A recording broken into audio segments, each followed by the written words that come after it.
Friends, I hope you guys are doing very well in your B schools, or if you are an MBA aspirant, I hope your preparation is doing really good.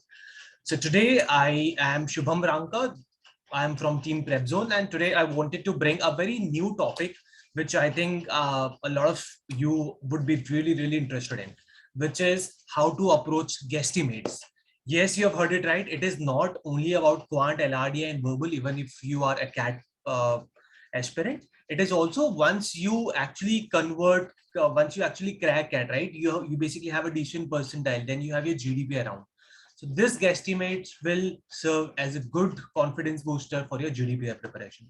Not just that, even once you are into a B school, and if you're preparing for say consulting, guesstimates is the key to crack any consulting interviews. You have either case competitions, either case studies, or guesstimates. Or if you are from IIT, BITS, or maybe any other engineer for that matter, and applying to some consulting companies, some big short companies, then guesstimates is something that you will definitely encounter in your interview. And I think most of you guys have pinged us, me or Prashant sir, asking about, sir, how do we approach guesstimates? Because typically this is a very gray area. There is no such book, and web has infinite number of material. So you don't really know which material to refer to and which one to not.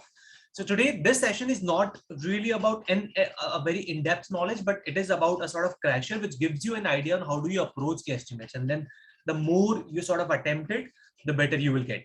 One approach that I used to do during my tenure at IIM Calcutta was I used to discuss guesstimates with my friend. So I used to give one guesstimate question to my friend. He used to solve it in a time-based fashion, and then vice versa. And this really helped both of us to have a lot of confidence while approaching it.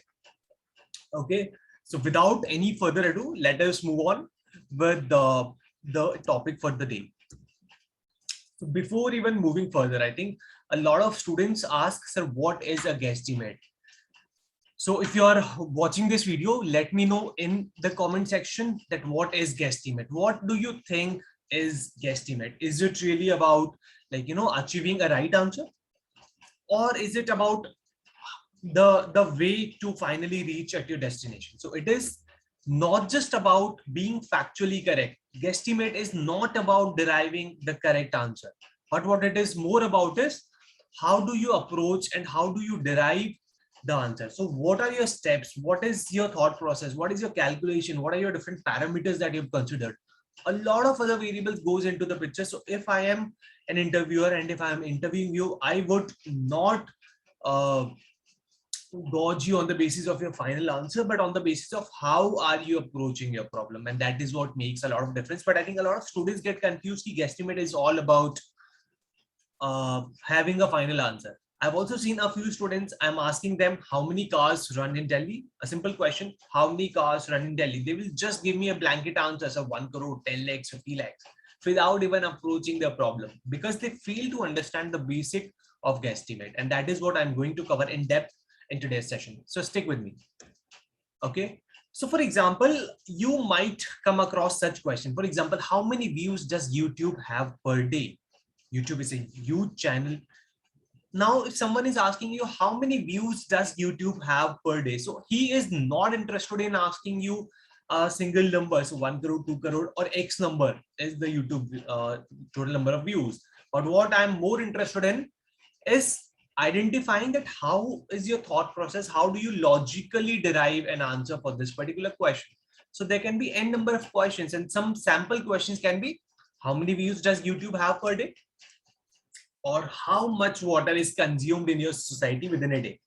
You might as well know the answer, but never make the mistake to directly shoot the answer. You have to follow a sequence, a logic-based sequence to get full marks here. Then estimate the total number of Uber cabs or maybe Ola cabs in your city, right? Again, estimate or any factual question, you have to think about the variables. So we will just discuss on how do we think about the variables, what are the different cards, what are the numbers, what are the facts, what are the key statistics that you must remember on your fingertips. But this is a very important thing for your interview, both for your CAT interview as well as for your B school interview, as well as for your any placements interview for that matter. Okay, then yeah, number of cigarettes sold at any cigarette shop, say outside your home or maybe outside your office, right? So we have these tapri walas outside our office. So if you are someone from an IT company, you would be very familiar with this word tapri wala, right? So such sort of questions are typically asked in a guesstimate. Okay. So I hope you at least got an idea that what is a guesstimate, what side of questions are there, and then how do we approach it? We are going to deep dive into it now. So first thing, there is no specific approach that is like, so there is no single thumb rule, right? You can have infinite number of approaches for any single question. What matters the most is how do you approach a particular question.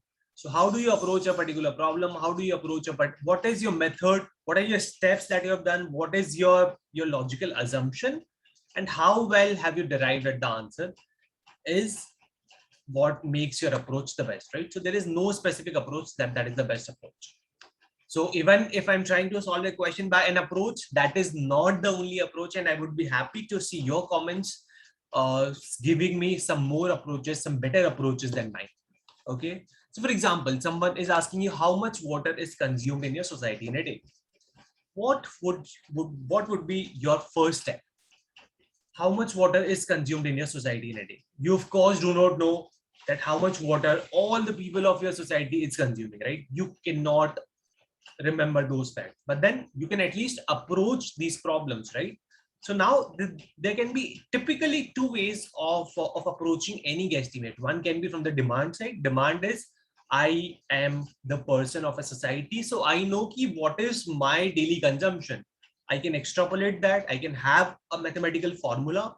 I can plug in the values and derive at the final answer. Or second could be supply side of problem. Supply side can be, so water is being supplied into a society, right? So what you consume is basically what gets supplied per day. So if you know how many tanks, how many water tanks are there in the building, or if you can logically derive at that number, if you know water tank capacity, you will be able to even solve this particular problem. So I'm just going to give you both the methods, from the one from the demand side and one from the supply side, and then we will see, and then we will sort of compare that which method you can be more comfortable with.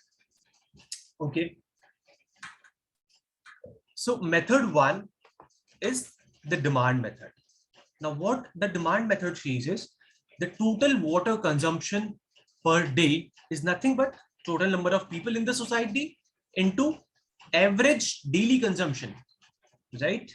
This is what would be one way to attempt this particular problem. Now average daily consumption, you would know about this number, right? That what is the average daily consumption, but then the sharp student, see, it only says how much water is consumed. It is not saying how much water do you drink, which means if I first of all talk about this variable, average daily consumption. So in what all activities do you consume the water daily? It can be, say, drinking, right? You use water for drinking, you use water for shower, for cleaning, etc., right? So these are the top pillars in which you use water in your day-to-day activity. Now, how do you estimate how much water do you drink? This is like typically a person would drink what, close to 3 liters or 2 to 3 liters of water on a daily basis. And if you have to now come to an approach to identify how much water do you consume for shower, for cleaning, one way can be, you know that typically a bucket size is what? You use bucket for shower or for cleaning, right? So bucket size is nothing but typically it is around 12 to say 15 liters. You can approximate the numbers, and this is how you can say that typically a bucket size is 15 liters. It can be 10, it can be 20, but this is an assumption that you're making, and no one can question your assumption if it is a genuine assumption, right? And you know that typically I think 4 to 5 buckets is what gets used in shower, cleaning, and miscellaneous activities. So 4 to 5 buckets would be what? Will be nothing but close to 60 to 70 lakhs, say 70 lakhs a number. So now you have actually come up with a number by saying average daily consumption is nothing but total number of buckets used into size per bucket or volume per bucket, right? This is a formula you have derived for the average daily consumption. Now, the bigger question is how many people are there in the society? So of course, you cannot calculate all the people in the society, but what you can definitely do is you can be smart and can play your cards well. The total number of people in the society is nothing, but you would definitely know that my society has how many towers or like how many buildings, right? So total number of buildings, you would definitely know. Then total number of buildings into, you would know floors per building, right? So see, I'm just proceeding in a very sequential basis. So total number of buildings into floor per buildings into say flats per floor, right? Her floor pe, now you will have different flats. It can be 4, 5, it can be anything, right? You can make your own assumptions. Flats per floor into, now you know how many flats are there in the society using this, into how many person lives in a flat, because a flat can typically have so now that depends on you. So this is into number of person per flat, right? Per flat. And then you can be smarter and you might as well say the number of person per flat can be, in my society I have 40% flats as a 2 BHK and I have 60% 3 BHK, right? And in 2 BHK typically 3 people live, and in 3 BHK say typically 4 or like 5 people live. You can take a weighted average so that it shows your in-depth thought process, and then you can actually derive number of person living in a flat. You can assume I have say 4 flats per floor. You can assume you have say 10 floors per building. You can assume say you have 10 buildings in your society. That is a valid assumption, and you will be able to derive these numbers, right? So this will give you total number of people in the society. We have already calculated 70 to 80 liter of daily consumption. You just multiply these numbers, bang on, you will have your answers handy, right?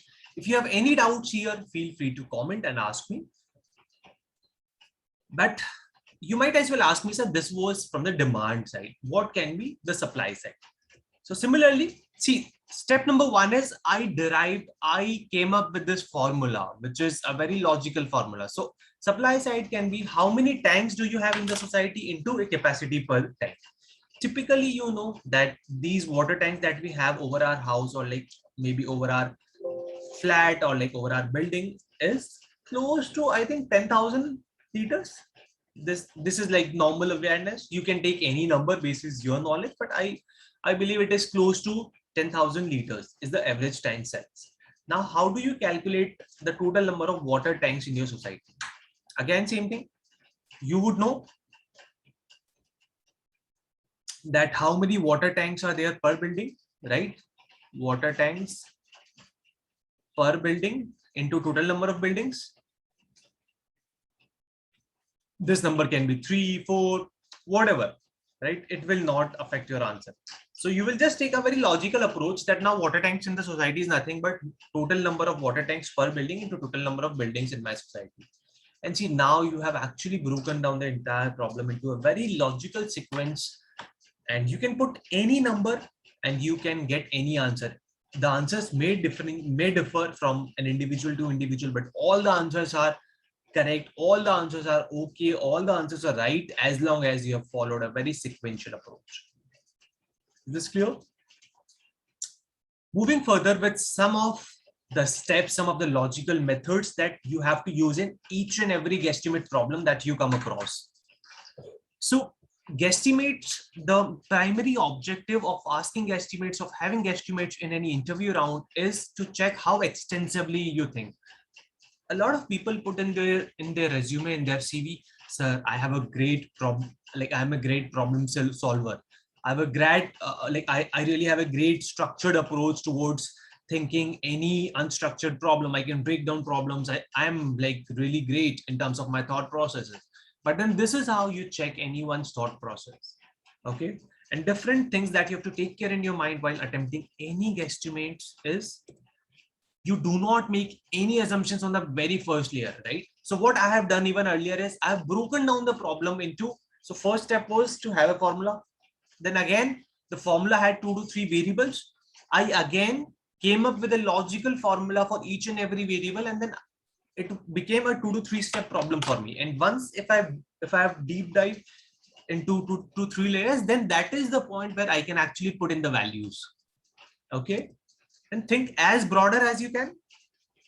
Okay, so as broader as you can. By this, what I mean is, say for example, if someone is just asking you what is the volume of your shop, right? So again, you will not simply say ki, sorry, what is the average revenue of your shop? Then you will not just say it is total number of volume into price per volume, and then you will just plug in some values. No, this is not a broad thinking. What a broad thinking is, you will consider all the product lines. By product lines, I mean what all SKUs or like what all products get sold, get sold in this particular shop. It can be pen, it can be eraser, it can be even larger items. So you will have 4 to 5 categories of similar ticket size items. All of these items cost me around $100. This is $1,000. This is say 1,500 or $2,000. And then you will do a summation over it. A summation of volume per SKU into price per volume or price per unit, and then you will do a summation over all the SKUs. So this is called as a broader thinking. And then values, the final numerical values have to be put in a very last step. Okay. So again, I'm reiterating this point because this is what differentiates you with anyone else and get you brownie points. Okay, that how well is your structure to derive the number, what is your formula, and then how well or how deeper can you dive into this particular problem. And then it might happen in a lot of questions. For example, you have come up with an answer, say 20 or say 2000. Okay, and interviewer may ask you that, see, actual number for this society consumption, we know it is not 2000, but it is 3000. Okay, so now you have to cross check that where exactly did you make your mistakes.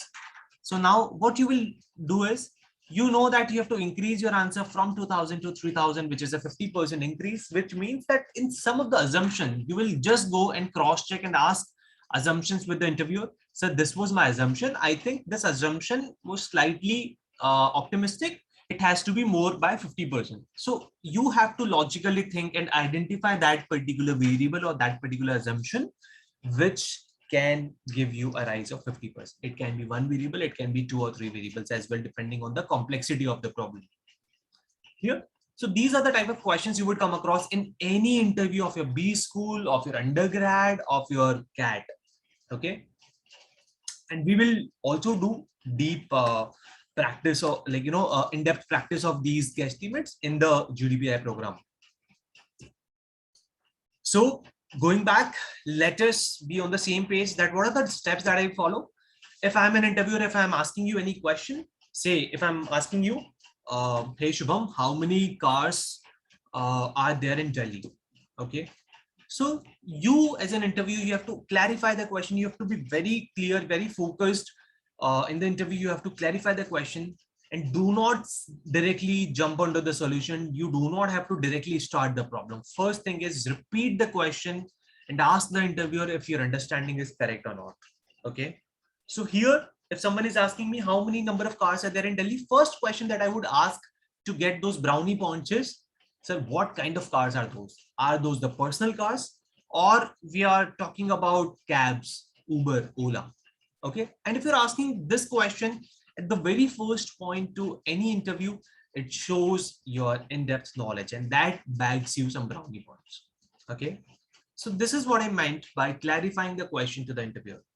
Second, you have to break down the problems into smaller parts, right? Identify the constraint for each part and then proceed. So this is same as what I just told you. If you have to calculate, say, revenue of any shop, what you do is you basically say it is nothing but summation of volume into price per volume or price per unit. Okay, and this summation will be for all the product categories. Okay, for all the different products that you have. Okay, so this is how you basically segment the problem into smaller parts and then come up with the final answer. And one very important thing, because I've already told you, you have to come up with that mathematical approach, that mathematical algorithm, that mathematical formula to be able to come up to a right answer. So how do you identify key variables? How do you identify those formulas? Okay, one thing is be messy. How many of you know what is messy? MESI stands for mutually exclusive, collectively exhaustive. What it means is whatever variables you are taking. So for example, volume and price per volume, right? They have to be independent of each other. They have to be exclusive of each other. There should not be any sort of overlap. There should not be any sort of dependency on these two variables.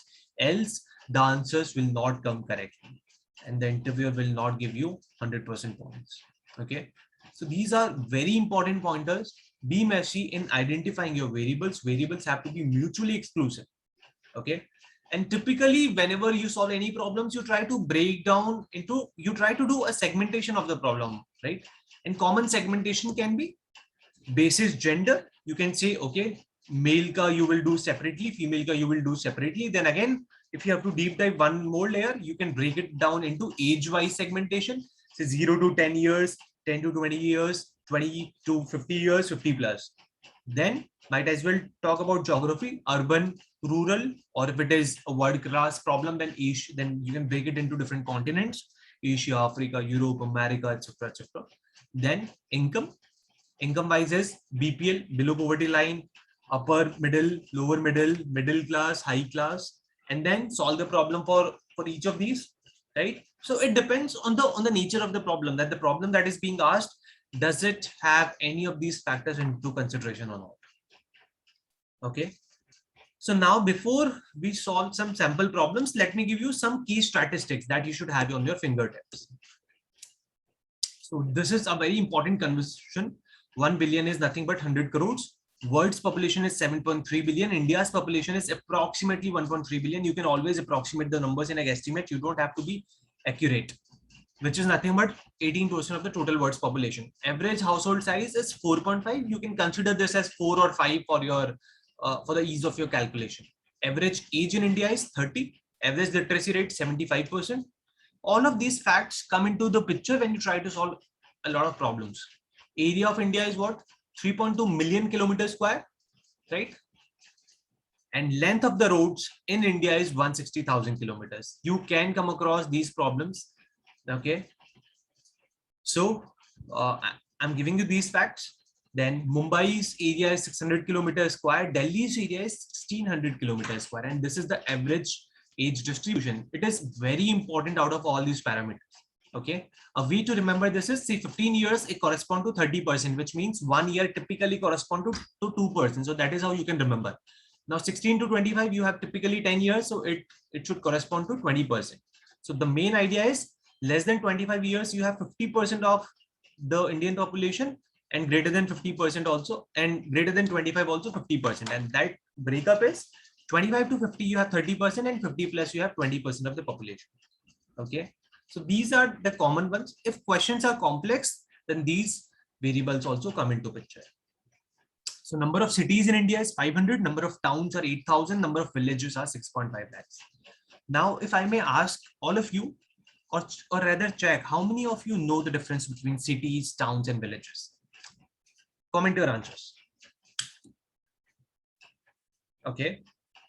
So see, cities are those places which has a population of 1 lakh plus. Towns are those places or those areas which has a population of between 2000 to 1 lakh. And this is less than 2000. So villages typically have a population of 100 to 2000. So basis the population, you classify whether a particular place is a city, is a town, or is a village. Okay. And then again, you have a total of 8 tier 1 cities and 100 tier 2 cities. But major questions that you may come across by an interviewer is, hey Shubham, how did you classify 8 cities as tier 1? What do you mean by tier 1? How do you segregate cities into tier 1 or tier 2? So these are the 3 primary factors.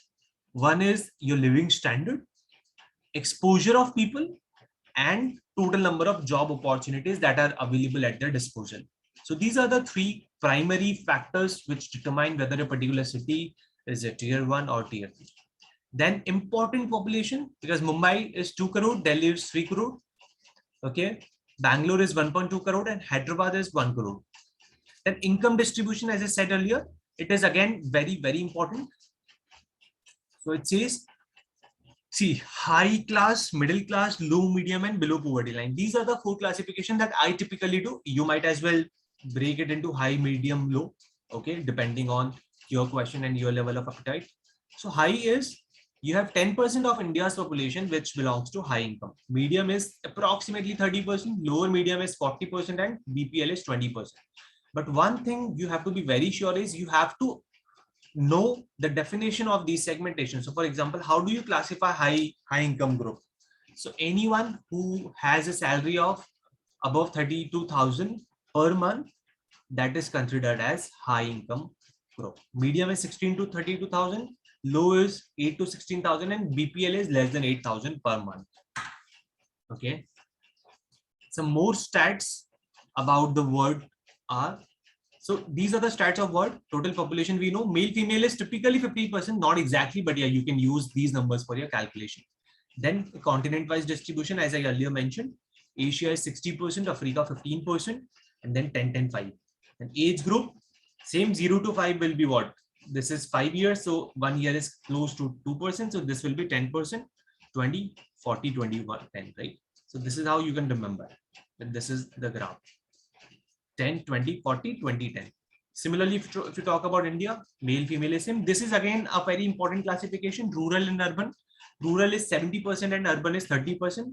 Delhi's population, we have seen 3 crore or 30 million. Mumbai's is 2 crore or 20 million. Age group, we have already seen, right? Marital status, you can assume 50% of the people are married or 50% are not married. So guys, if you remember these 2 slides on your fingertips, you will be able to solve any difficult guesstimate problem that you come across. Okay. So now let us practice some problems. Okay.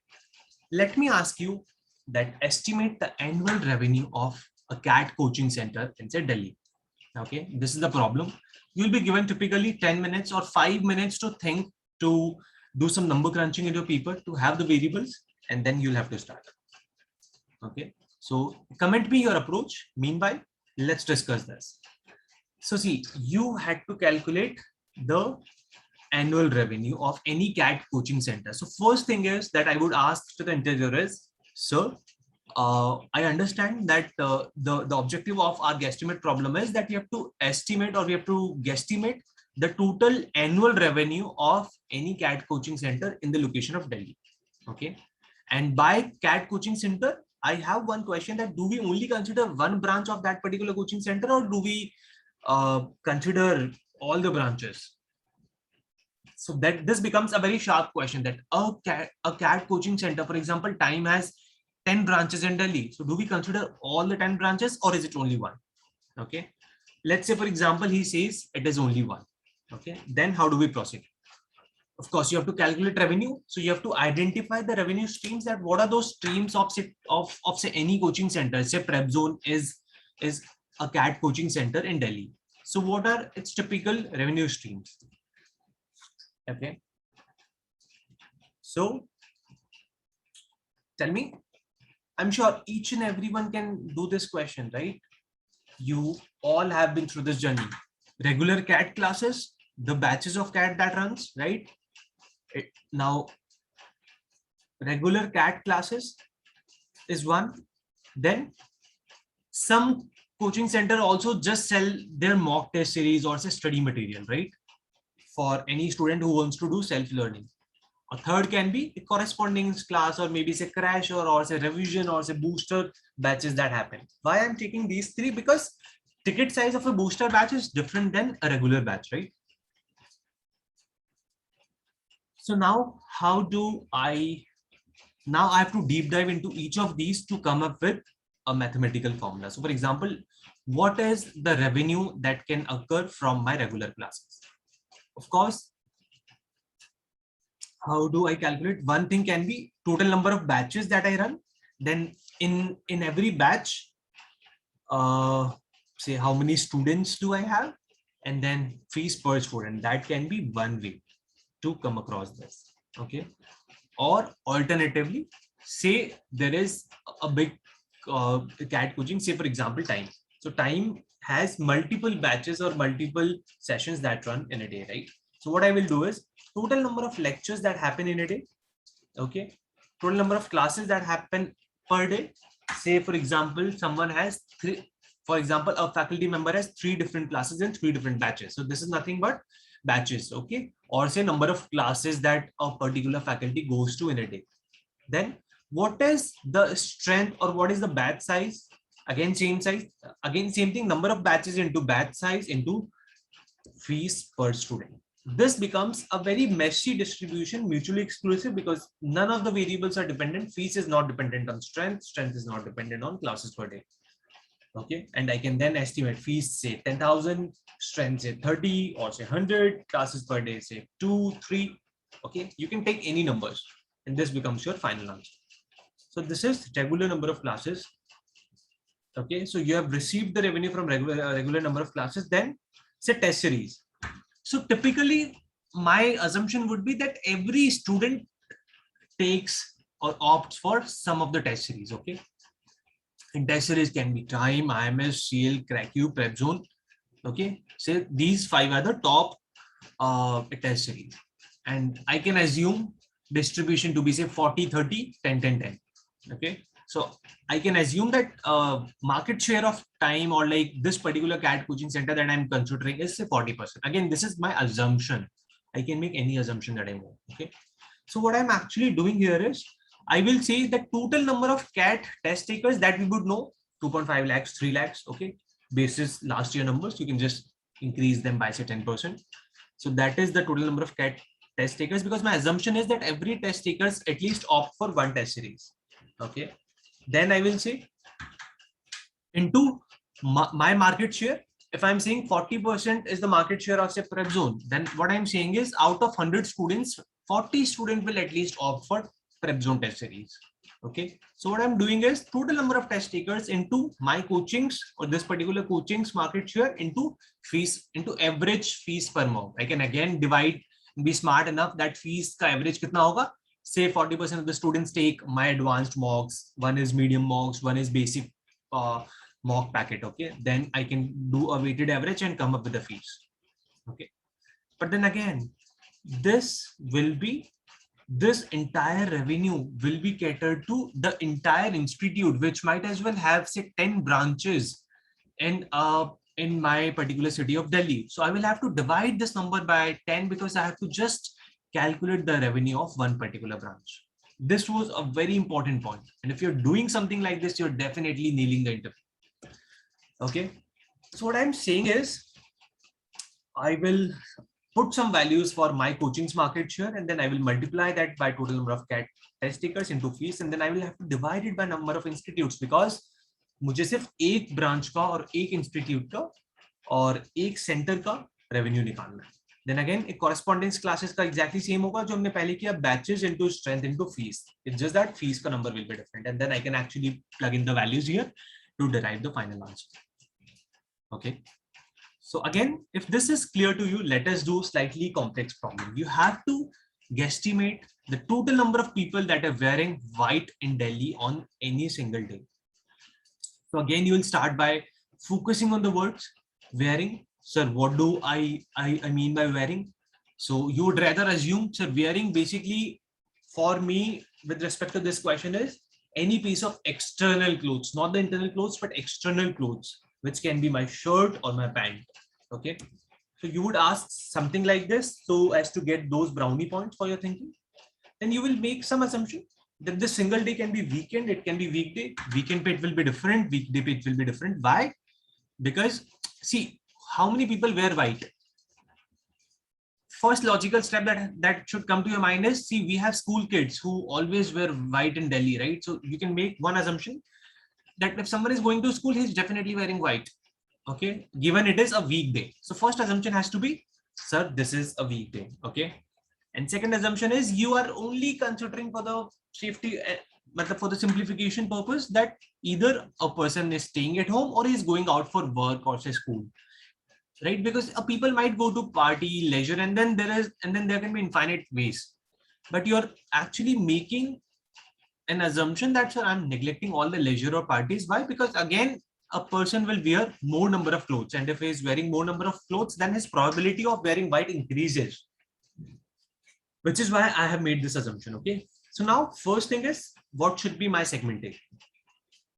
Of course, it should be in two parts. I should clearly have two parts. One is person who stays at home only, right? They do not go out at all. And someone who is going outside. Now, who are those people who are staying at home? Either babies, someone who is say less than 5 years, okay? Because after 5 years, people typically start going to school. Or people who are like very much elder, who are like very old people, say greater than 50 years. Again, it can be 60, it can be 70. This is what I am taking, okay? And then what I can assume is, say people who are staying at home less than 5 years and people who are going outside, say greater than 50 years, right? So this constitutes, so see, I know a population of Delhi is what, 3 crore. Okay, so I will plot this number at a very final step. Now I will just say less than 5 years is say close to 10% population, and greater than 50 years is also say close to 10%. So in total, I have 20% of the population that stays at home and 80% of the population that stays outside. Okay, and people who are staying at home, typically they would wear 2 pieces of cloth. Okay. Or what we can say is they would just wear one dress, because someone who is just staying at home, they will typically wear only one dress per day. Okay. And I can assume that I'm considering.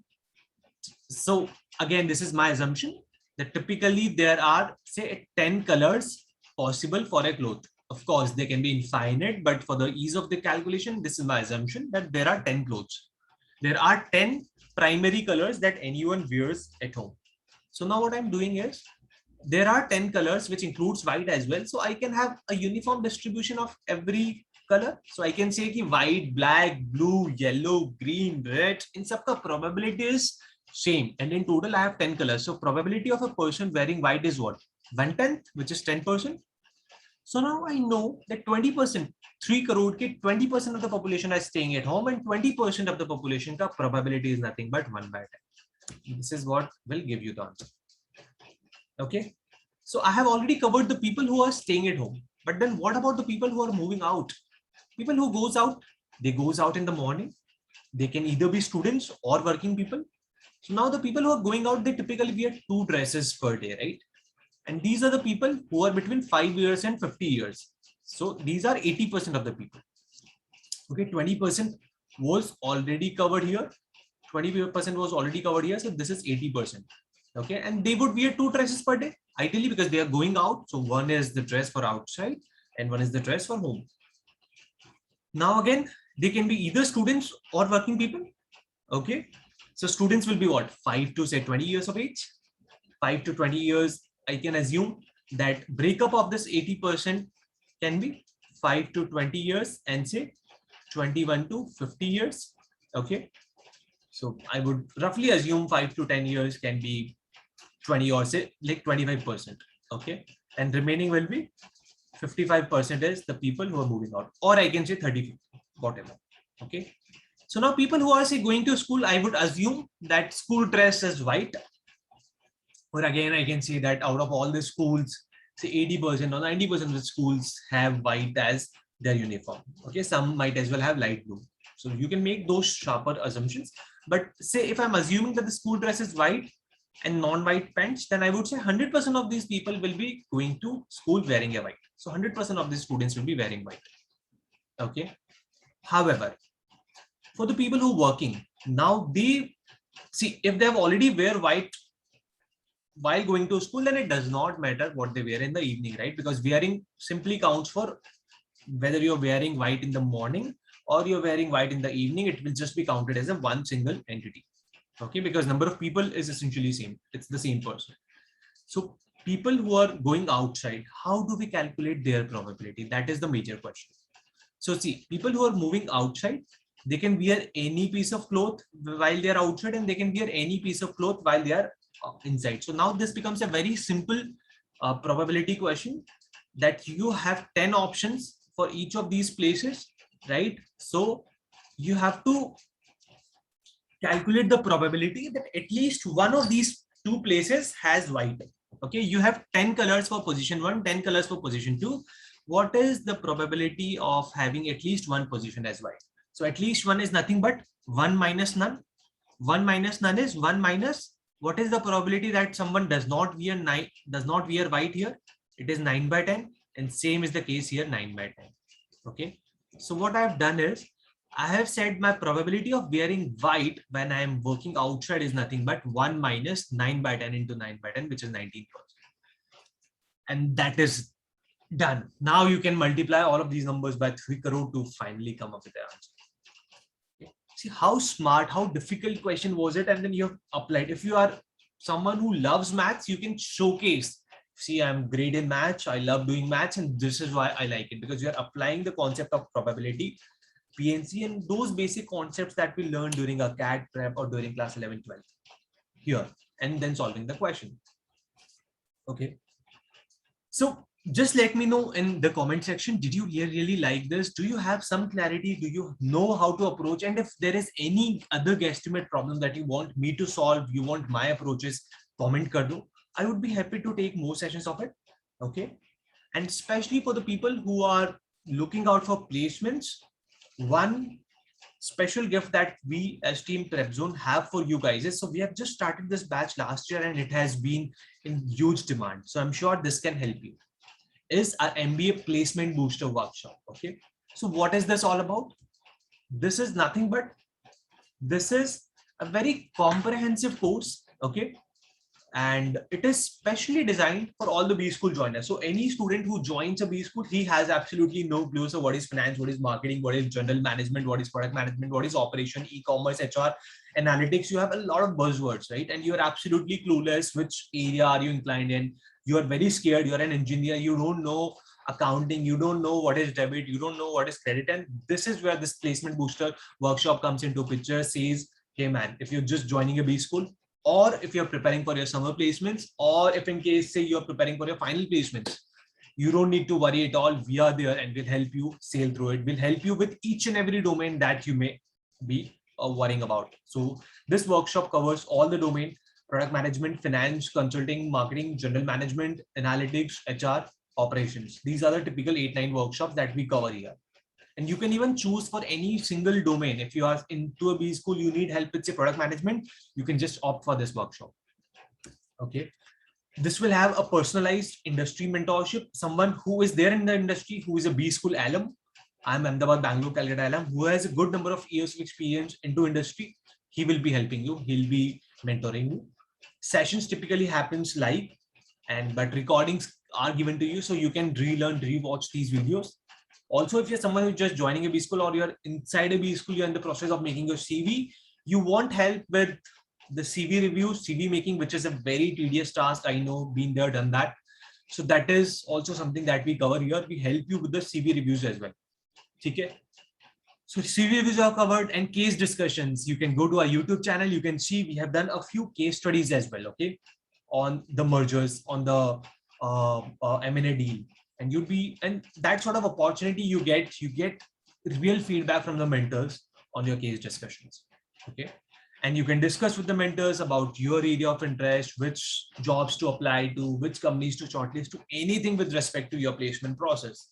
So all of it is covered in this package of placement booster workshop. And if you need any more details, I'll be very much happy to see you. That's my number. That's our team's number. You can contact us for anything related to your MBA preparation, inside a B school, outside a B school, for your college placement, whatever it is, we have all covered. Okay. So that's it from my side. If you have any question, feel free to ask. And guys, if you like our efforts, if you like these videos, if this is of any help to you, just like it, share, and subscribe the channel. We are at a very early stage, and all that can help us grow is your support and your constant love.